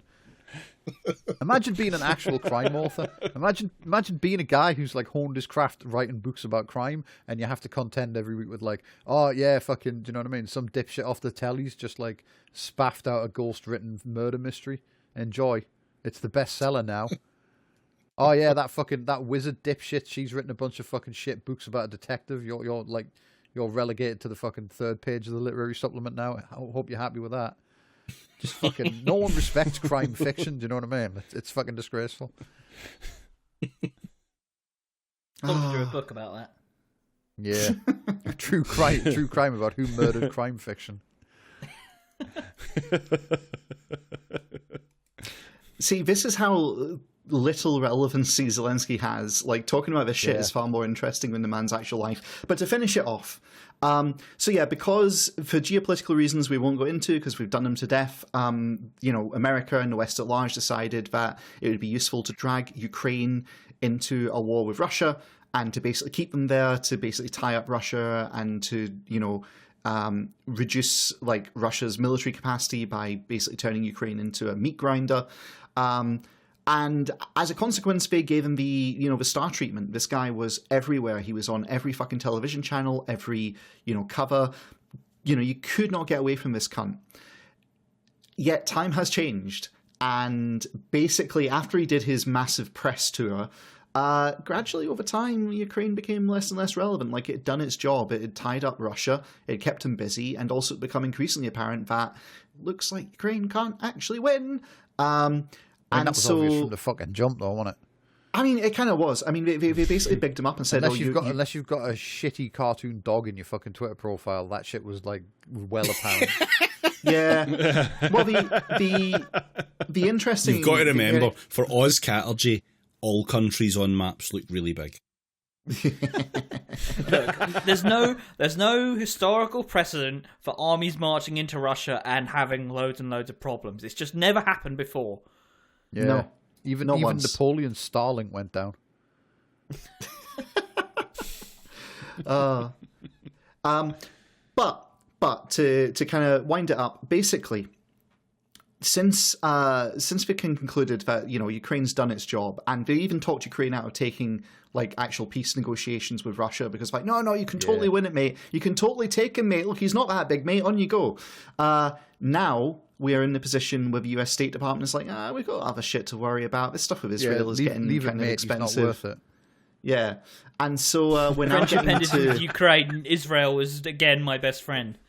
Yeah, and so we're now getting to the point where you're getting statements from Biden's like, we are coming to the end of our ability to help Ukraine. But you're also getting like, just general kind of fatigue with bothering with Ukraine. Meanwhile, just today, live almost, there was a big, long marathon news conference from Zelensky trying to insist on the relevance of Ukraine and his own personal relevance. Basically doing a fucking live charity appeal for like international arms aid for Ukraine, which was pretty great. My man was like, damn, the US loves filibusters, we'll get a load of this. Yeah. Weapons me now. Yeah. It's just because like everyone like the international community has just decided that like Israel's the hot new thing. Yeah. Like Ukraine, no one cares about that anymore. The good thing about the West is that it can only focus on one thing at a time, because by God, if it could do two, the world would be fucked. Pretty much. It's literally that bit from The Simpsons where the guy from the State Department's explaining like Crocodile Dundee and how for some reason the Australians thought this would last forever.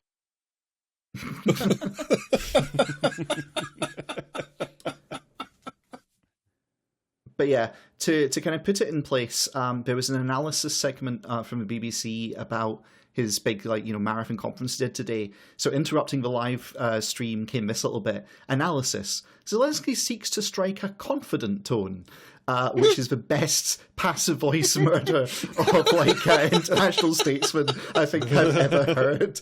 And yeah, that's him. Seeks to strike a confident tone is the high bar he's at now. Whilst also making wild claims for things like, we're going to produce 1 million fucking kill drones next year for fighting the Russians and all this kind of shit.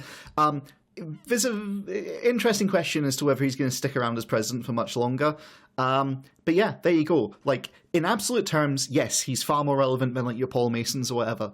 But in relative terms, this guy went from being like his face on practically everything to now having to give like really long rambling conferences to try and get investment in Ukraine through arms and to make himself continue to be relevant.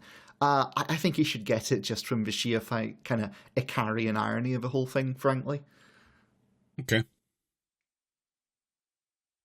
All right. Well, I have one last brief entry in this particular category of things that we got very bored with this year, and that's Web3 and everything to do with the metaverse, basically. Last year we were all enjoined to buy Bored Apes, be a Bored Ape, become a Bored Ape. For sale, legs, never used. Yeah. Fuck a Bored Ape, get into Metaversus Horizon Fields or whatever the fuck it was called. Basically, the only real entertainment that we got out of like Web3 this year was a couple of weeks ago when someone posted the golden text that some absolute top tier apes were stolen. The phrase "some absolute top tier apes" it rattled around in my brain. I mean, basically, start as you mean to go on.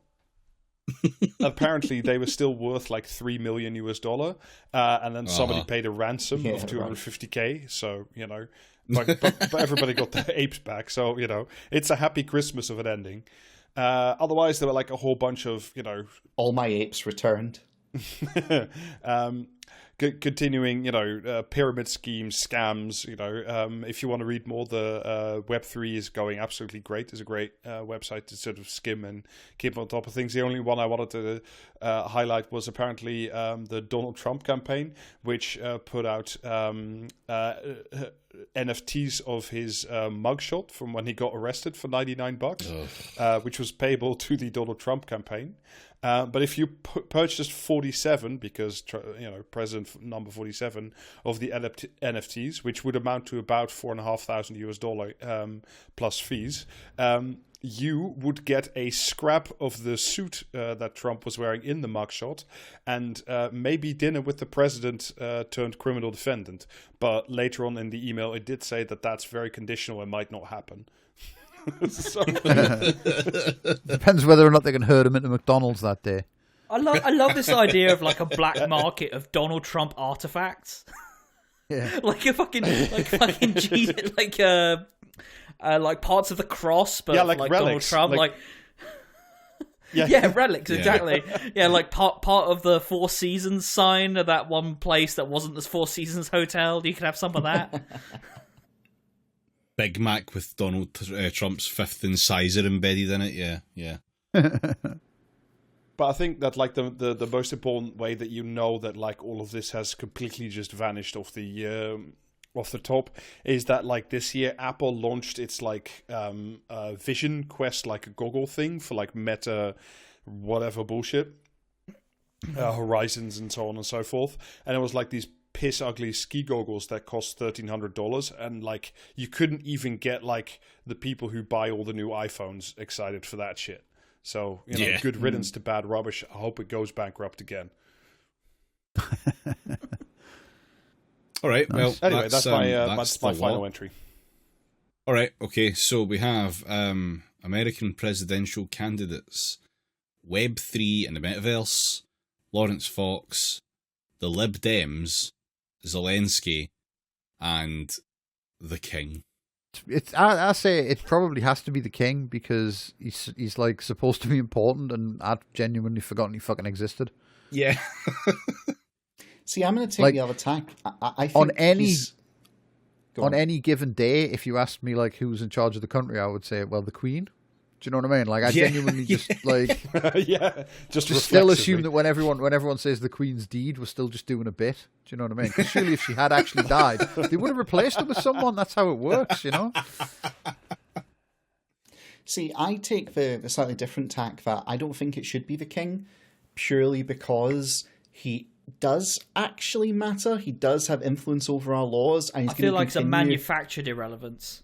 Yeah, like I think he's lying low. I don't think it's that he's irrelevant. I think he's lying low, and we're going to have to put up with some bullshit from him in the not too distant future, would be my prediction here. So I don't think he should get it. I think he's the one on the list who least deserves it. I feel like the Lib Dems are like the obverse of that, because they want to be relevant. Oh, I genuinely forgot. Were they in this category? Were they? I'd like yes. yes. Wipe that from my mind. Okay, give it to them. If you can find them. They're like the fucking A-team, but for shit politics. Huge flashbacks to the apathy party bit in Futurama. Yeah. If you can find them, and if no one else will ask you to pay, and if no one else will ask you to pay 5p for a plastic bag, maybe you can hire the Dem Libs. Yeah. I think I don't know, like, the Web3 stuff's tempting, but like I feel that Web3's being pushed as a thing to make money. The Lib Dems are being pushed as a way for people to like make a living as public figures, and they're completely fucking it up. So that's funnier. Let's be completely honest. The Lib Dems are the man being hit with football of politics. we can just close the vote now. We already have the winner. I think we stop the count. Can. All right, deal. Yeah, stop the count. Exactly right. Now, if we were doing this same thing in 2024, maybe things would be different. If we've had a general election campaign that's gone awry. Yeah, if Admania has indeed swept the nation. Yeah, we'll be calling the Dem Libs in 2024. So, like, this may be our last chance to give them an award. What woodland creature do you think Ed Davey hunts for sport? Beavers. Voles. The noble stoat. The monster. I think he hunts squirrels, but more out of obligation, and he's not very good at it. That'll be why we all feel like he's such a stand-up guy. He'll be humanized through his unwavering duty to killing the squirrels, despite his personal feelings about it. A true politician that can make the hard choices. All right, are we all agreed then? The Lib Dems win that? Yeah, I guess we do. Okie doke. Right, we are running a little bit long, but we've got way more awards and we've got parts of the episode to go, so let's just crack on with the next award, shall we? So, the next award is the Acme Award for Most Cartoonishly Ridiculous Thing. And we're taking the most nebulous definition of thing there to make sure that we can talk about the next thing that we're going to talk about, because... Banging my clipboard and chanting Cybertruck. No, sorry, Jamie. It's better down where it's wetter under the sea, my friend. It's the sub. Yeah, the Cybertruck.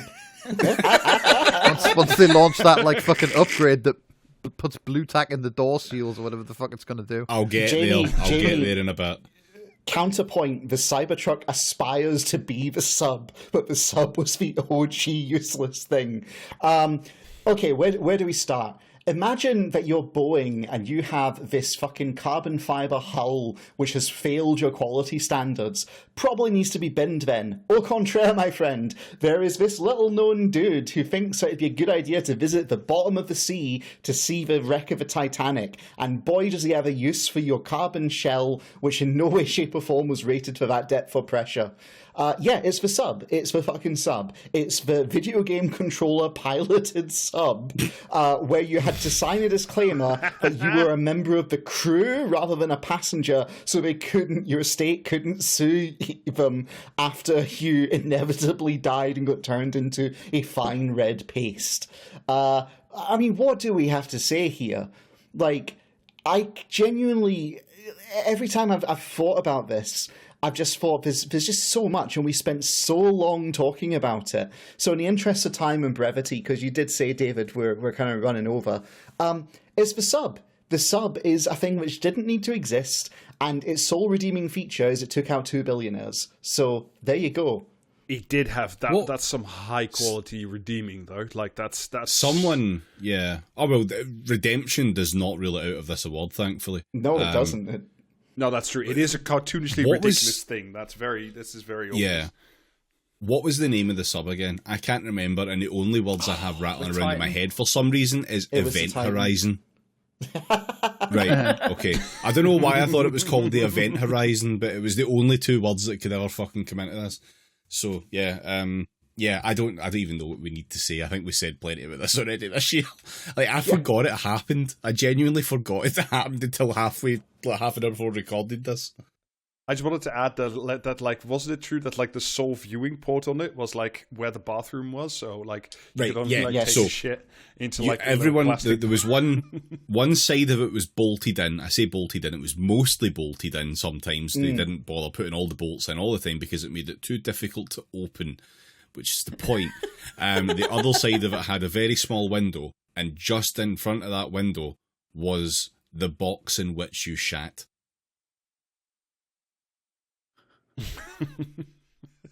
Not the toilet, the box. So it's entirely possible as well that someone was shitting when this happened, which is even funnier.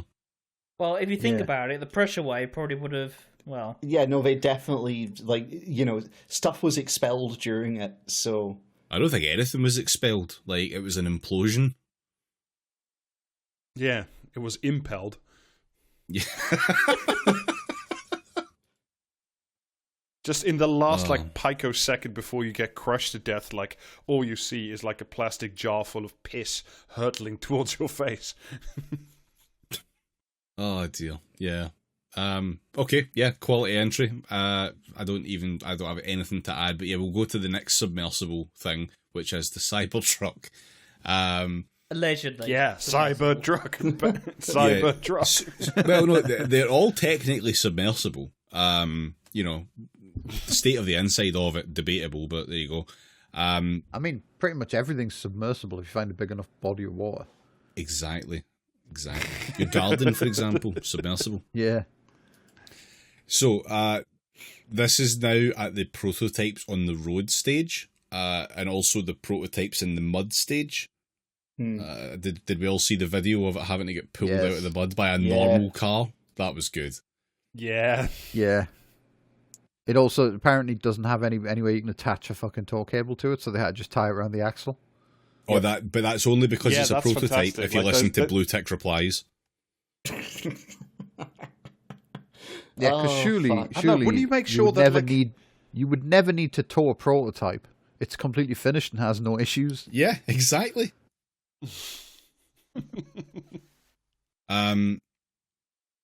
There was also the crash test footage.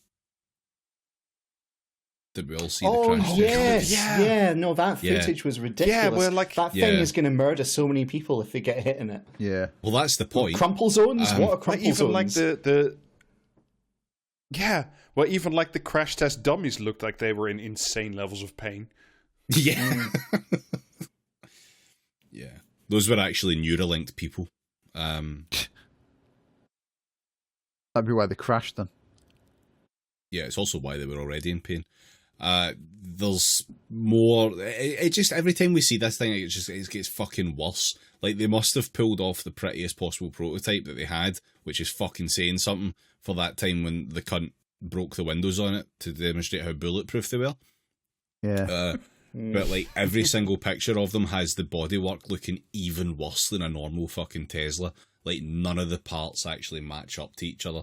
They all look like they've been assembled out of other versions of themselves. It's great. But that thing with the window was incredible. And then, that was quality. When they made the glass actually not shatter, and there's that like photo of someone throwing a shot put at it, and it doesn't shatter, but it does like fucking like vibrate, like fucking drop 2 inches inside the door frame. Yeah, but, which is still you bulletproof. But that's fine. It's bulletproof. It's fucking bow and arrow fired by Joe Rogan proof. I mean, what's not to love? Yeah, it's 3 nerds windmilling it proof. I laugh if that, like, it's when it's inevitably found out that it's so shitty that, like, even it's not even good enough to stick like a Barrett 50 cal on the back. Like, yeah, the cyber technical is just doomed for failure. I mean, to be fair, like, I saw some pictures of the size of the boot, and I think, like, you can barely manage to get like a very small handgun in there. Like, you can't even, mount a 50 cal on the back and like conquer Afghanistan with it. So honestly, I ask you again, what's the point? So what's the point? Yeah, exactly.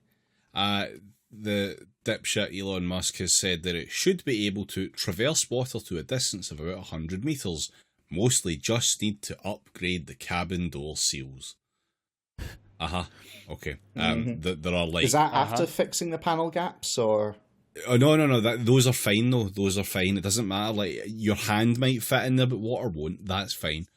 It's also at this point pretty much guaranteed to be unsellable in Europe, and even the UK. Obviously, there's the whole safety bits of it where the car's made of sharp edges and has like negative crumple zone somehow. But also it extrudes when it gets hit. You are the crumple zone. You are what crumples. That's the entire point of crumple zones. Built the bodywork out of a plate of armor. There's also just the weight of the fucking thing. Like, the car in the UK, at least, probably in most places in Europe, I would imagine as well, but definitely in the UK, you cannot actually drive the car as it is listed to be sold in the US on a regular license. You need to actually go and pass your C1 to get it. That's just insane to me. Oh, does it weigh more than 3.5 tons? Is that like a truck license or some shit? Yeah, it's tons and tons. I don't have a note of the full weight, but it is a ridiculous fucking weight. Yeah, get your top trumps out. Ooh, Incredible. 3 tons. That's Excellent. just under, but that's not ideal. No. You And crash that's 3 like, tons, and what do you get? Yeah, they're not going to adapt it or change it because, like, they keep saying, like, oh yeah, it's been too successful, and what they mean by that is we can't cope with what we've been given to do because the manufacturing processes are complete dog shit. So they just won't open it up to, like, you know, changes that might need to be made for driving it in the UK. I mean, Europe, like, the why fucking bother? hilarious thing I saw from Musk the other day was that he was basically saying that they carved the Cybertruck out of, like, a single billet of, like, aluminium or steel or whatever, and it's like, no, you don't. No, you don't. No, you fucking don't. Why Listen, why are you it saying worked. this? It worked for the Flintstones. It can work for him too. Just, I mean, fucking. the Just thing an is, if the absolute joke. Flintstones had had self-driving mode, it would have just been a dinosaur under the bonnet, and that's probably better than anything that like fucking Tesla's AI guys are ever going to come up with. Let's be fair. Well, Jamie, it's 11. Yeah. At least But until yeah, you hit so- something. So that, like, the whole thing's just fucking. It is ridiculous in every way, shape, and form. But it's the marketing that really gets me, because they don't really do much in the way of, like, active marketing with it and stuff beyond, like, oh, here's the next presentation of the thing. But they just rely on the But fucking how dipshit else? simps. I ask you, how else are you going to commute to your seastead? Well, they rely on the dipshit simps to just constantly fucking talk about how they can't wait to drive this through a throng of protesters or some shit that's preventing them getting to their middle management job at Walmart or whatever the fuck it is that the cunts do. Like, it's just They all think miserable that as they're, fuck. They all think that they're going to get to drive one in The Walking Dead Yeah. and be kings of the of the collapse, and it's just like, yeah, okay, mate, whatever. Yeah. So that's the Cybertruck. I think a returning fucking candidate, because it's stupid enough. We've definitely talked about it before at least a few times. All right, what's up next? Rob. Up next is an old favorite from this year's, just basically the podcast. It does the most ridiculous thing. We return to the oceans for whale carbon financing. Oh, Still, Incredible. particularly the whale carbon plus project, which just fantastic all round. For a very brief primer, whales do poos create more plankton, but the phytoplankton captures carbon and sinks to the bottom of the ocean, and then stop asking questions. Yeah, I hate when Microsoft Office defaults to Whale Carbon Plus project and you can't figure out how to turn it back.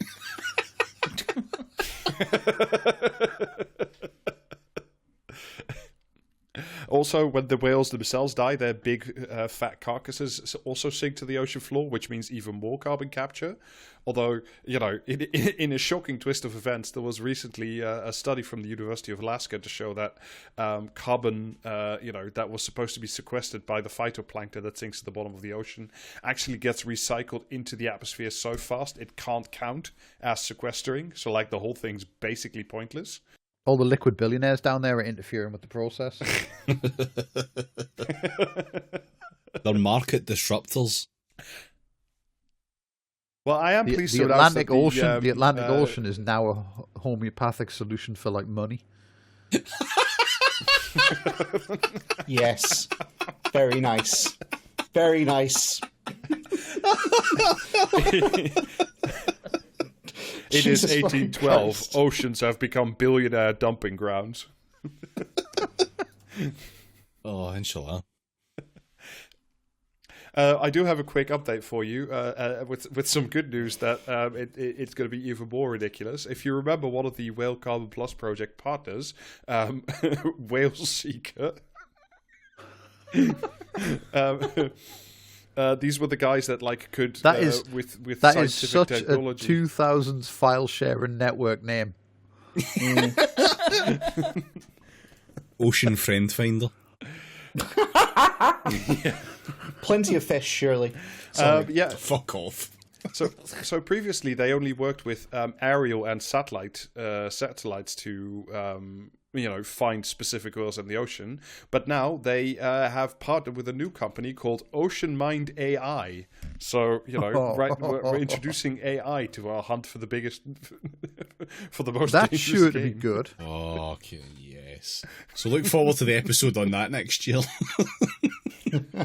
Yeah. They had a brief interview about Ocean Mind AI with one of the guys from Whale Seeker, who ended up calling whales, quote unquote, ocean engineers, which is a fantastic.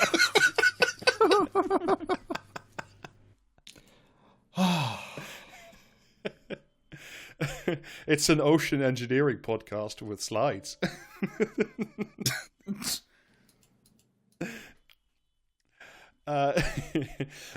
Also, I should say, because we got several DMs about this and stuff. So yeah, there was on April 1st also a couple of scientists who wrote a fake April Fool's paper saying that we needed to return, that we needed to turn away from fossil fuels and back to a whale oil based economy. But it did mean that the actual Whale Carbon Plus project had to put out a separate press release to say, no, we're real, we're not a joke. Which I think is... It's magnificent. Yeah, we're the provisional whale guys. Absolutely fucking amazing, Oh, wow. You see when you say the guy called them ocean engineers as well, I'm just picturing that bit from Alien, but John Hurt gets there and the fucking thing sat in the chair is just a massive fish.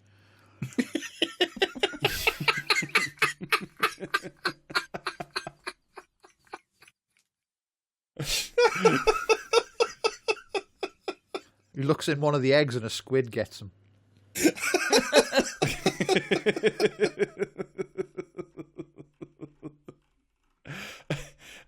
So yeah, I think if nothing else, that should definitely make it qualify for the most ridiculous thing award. That's a my good contender. fucking candidate. And I'm very impressed, Rob, that you managed to write half a page about this and no more. Well done, you. Master of It's restraint. so bad. All right, final candidate. The final candidate is from me, and it is the Captain Tom and Memorial Home Spa. Nice. I thought the best. When you say that, it sounds like something they would sell on the back of Viz as a joke. Yeah, it does. Well, sadly, it is very, very real, but still very, very funny. And I thought the best way to sort of lay this all out was to just do a timeline. But fortunately, ITV.com has already made a timeline, so I'm mainly going to be reading from that because it is very, very helpful to have this very neatly and concisely put together. As long as you're not reading it out live, we don't have to get a TV license for that. So cool. So this all started in March 2020 when everyone was going insane from lockdown. Captain Tom does 100 laps around his garden for his 100th birthday, raised £30 million. In April 2020, Tom teamed up with legendary singer Michael Ball and the NHS Voices of Care Choir to record a rendition of You'll Never Walk Alone. There were 100,000 birthday cards sent for his 100th birthday. Great Western Railway named one of the trains after him, and there was a Simps. Battle of Britain fly past thing. Okay, yeah. We were all fully insane at this point. Yeah. And it's only gets And again, worse. Again, for some reason, the Australians thought this would be permanent. In July 2020, he was knighted by the Queen. Again, very normal stuff. Yeah, I remember her. Yeah, she was very real in 2020. In September, the Captain Tom Foundation is set up, inspired by the memory of his late wife. Scare quotes around inspired. The foundation aimed to combat loneliness and support those facing bereavement. Which wife was it? The one that ran off with the psychiatrist that they saw about the marital problems? It doesn't say. New Year's Eve 2020, there was the fucking drone silhouette. Oh god, Captain yeah. Tom. Fuck. Yeah. Oh man. Remember that? One like Yeah. equals one respect. You know something's good when it makes it into Duke Smoochum. That's all I have to say. Yeah. So February 2021, Captain Tom Moore dies at the age of 100 after testing positive for COVID-19 and getting pneumonia. And How I've did he- editorialised this slightly. How did he get COVID again? Well, Alistair? James. Can you remember? Well, James. Yeah, I was if going to you- say. if you hold your horses for just a moment, he won a holiday of sorts from British Airways to go to Barbados in a plane at the height of the pandemic wave. Sounds fine. Yep, apart from Sounds him cool. dying. So September 2021, the Captain Tom's family launched a children's book marking his achievements. Marking the achievements of inspirational people in the pandemic. February 2022, Captain Tom's daughter, is that Ingram? Was that her name? Ingram Moore? Hannah Ingram Moore, yeah. Hannah it is. Ingram Moore, that's it. Says she could still feel the presence of her father in everything around her as the family marked the first anniversary of the fundraiser's death. This is where the controversies begin. Charity Commission. Yeah, I was going to say, this is where the going gets... This is where we really get going. It's so good. I love this woman. Yeah, so the Charity Commission announces investigation of the Captain Tom Foundation after concerns are raised. The investigation after the charity paid more than £50,000 to companies run by Mrs. Ingram Moore and her husband. They were both appointed trustees of the charity in February 2021, though Mrs. Ingram Moore resigned 6 weeks later for some reason, while her husband remained one of its 3 trustees. March 2022. The payments, by the way, made to the couple via their company Tom Nook Limited, which I also will never forget. Oh, not Tom Nook, Club Nook. Sorry, but still. Just after Animal Crossing, a normal thing to do. This company can hold so many bells. So March 2022. The article continually refers to Hannah Ingram Moore as Captain Tom Moore's daughter for some reason. I don't know why it doesn't just say Hannah Ingram Moore. Defends a charity set up on ITV's This Morning, denying reports that the charity set up in her late father's honour had at one stage planned to appoint her chief executive at a 6-figure salary. So then we move to June 2022. The Charity Commission's probe opens a fresh probe after concerns about his family's involvement. It said it would investigate payments by the charity to a company linked to Mrs. Ingram Moore and her husband's companies in a statutory inquiry focused on the foundation's independence from the family. So we move to 2023 now, so it's over a year later. The Captain Tom Foundation stops taking donations. Is that good? Amid a probe into its finances by a charity watchdog.